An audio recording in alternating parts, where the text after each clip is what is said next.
watching Friday the 13th, watching Nightmare on Elm Street, the original ones and the later versions. Like you can see, it's like the money is going up, everything is going up, and the originals are like they are cheap, but they're better. in a way they're better, and the practical effects are better. Yeah, always. But everything got very polished and very slick by the 90s, and then suddenly this film comes out and it's rough, and it looks and you did not see at that time. You did not see people looking genuinely scared and snotty and kind of like they actually had been in the forest. Like they'd actually been in the forest for 2 weeks and they were cold and they were miserable looking. Yeah. And it had that kind of grainy, grimy authenticity that people had forgotten.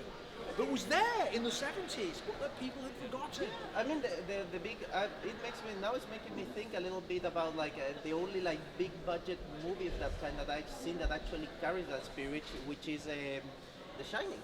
Yes. The Shining, as some people refer to prevent Sean Sweep. Shining. Yeah, that is. But you see, like the director Kubrick, actually, he has a big budget, but he actually like we need to make this believable. So he drives the actors to insanity, and he uses a wide 8mm to make them look uglier. And he actually uses at the time people who were not well-known actors. Well, Nicholson was. To be fair, Nicholson and Shelley Duvall were pretty well known back then, as was Scatman Crothers was. Yeah, I mean, like they were known. I mean, look. But they're like the only three actors in it. There are only 3 actors in it, and the thing about it as well is that they were not. Nicholson was kind of mainstream-ish. He was straight. He was not like, oh, he's a horror film actor. No, they were all legit non-horror people. Yeah. But like also, they were. Duvall was almost exclusively working with Robert Altman at that time. She didn't really do much else, and. She was kind of like a cult independent actress, really. She was prestige. She had the weight. Nicholson was Nicholson. He would have been an Oscar-winning actor by that point. But they weren't known for horror, and they weren't really obvious Hollywood leading types either. No. They were far more left field than that. So, and obviously Scatman Crothers had been a jazz musician who'd gone into acting later in life. So they were not. None of them were obvious. And Crothers had had that weird career coming through.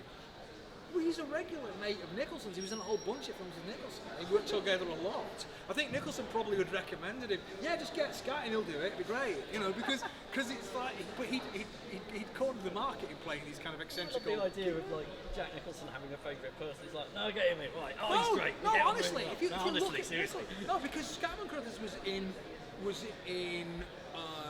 he's in The Shining, obviously. Yeah. He's in One Flew Over the Cuckoo's Nest. He's in King of Marvin Gardens. Mm-hmm. He did a load of films with Nicholson in the early 70s. It's one of those weird. They must have been mates. Must have been. Yeah, because like recommending him. Got on bafflingly well.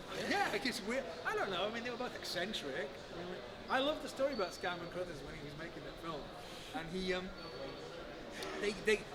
Kubrick, as we all know, would take multiple takes. Yeah. Kubrick drove Shelley Duvall virtually to a nervous breakdown, doing 100 and odd takes of one scene, where she needed to be hysterical. So he pushes her to a level where she's hysterical, and then has to do 100 takes of that, just to make sure that she goes mad. A strange man. And then, but he kept messing Crothers. Scatman Crothers was a jazz musician who went into acting. And like a lot of actors who don't come from a regular acting background, their technique is basically the improviser.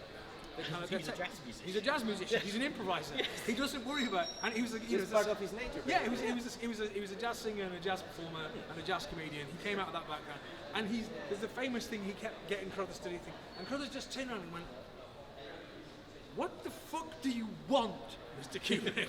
Tell me, and I'll do it." Yeah. It was like, I don't. I don't know what you want. Just tell me, and I'll do it.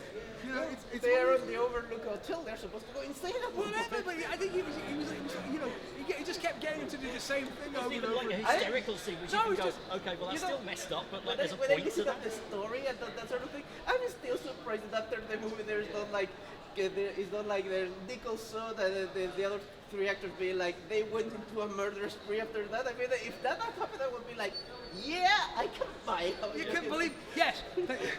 Bits of Stanley Kubrick were found scattered all over the northwest. Shelley Duvall's doctor says she cannot engage with this at the moment. Jack Nicholson is still sat on a mountain in a maze. Well, Scam of the Crothers is in a motel in Florida somewhere. He's never coming back. Jack Waiting for a phone call to tell him to go to the hotel. Jack Nicholson went to play the Joker, and that actually shows you like the man went off the deep end at some point, and nobody in Hollywood know what to tell anymore. There's a lot of deep end himself, I think.